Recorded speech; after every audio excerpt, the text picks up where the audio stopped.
And seeing no options, he just tosses this one away, incomplete.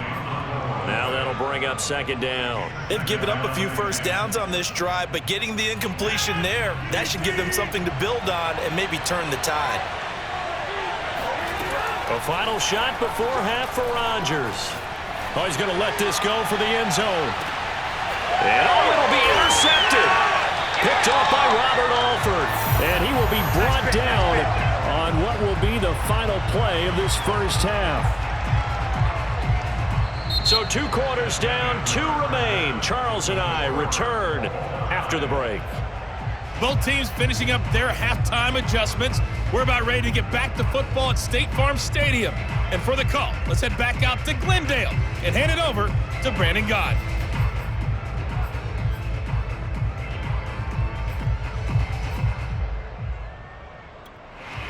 Welcome back. Halftime over. We are ready for quarter number 3. Alongside Charles Davis, I'm Brandon Gott.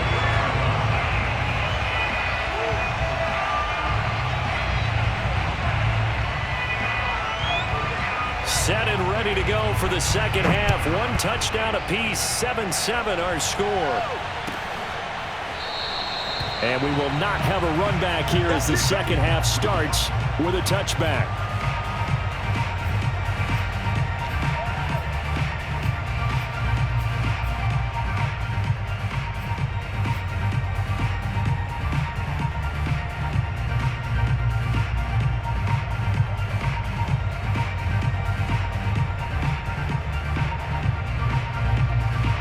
Packer offense ready to get their next drive underway. They had the interception last drive, led to the tying touchdown, so 7-7 the score as they begin 1st and 10. Meanwhile, Rodgers' throw taken in by Adams.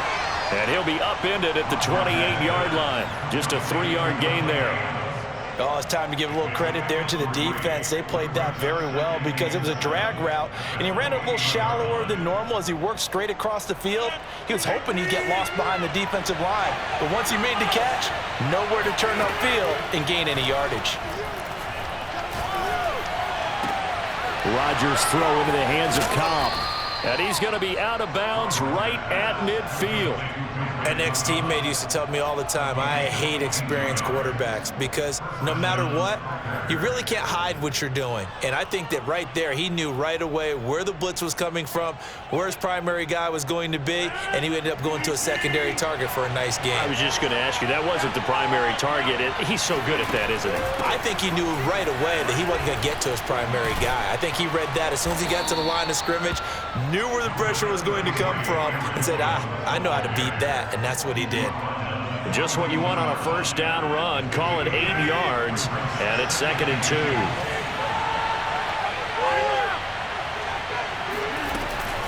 Again, it's Jones. 45 yards on the ground for him now on 9 carries. We don't talk about it very often, but sometimes there's a dip in intensity when you start the second half, which can manifest itself in some sloppy tackling. And how about right there? He ran right through that weak tackle attempt. On 1st and 10, here's Rodgers. Got an open man. It's Valdez-Scantling. They'll contain him to just 4. 2nd down.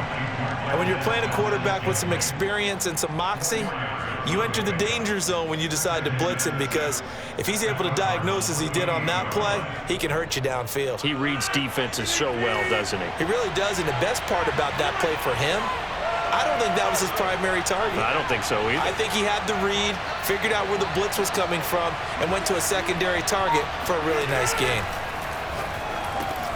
Rodgers' throw is taken in by Jones.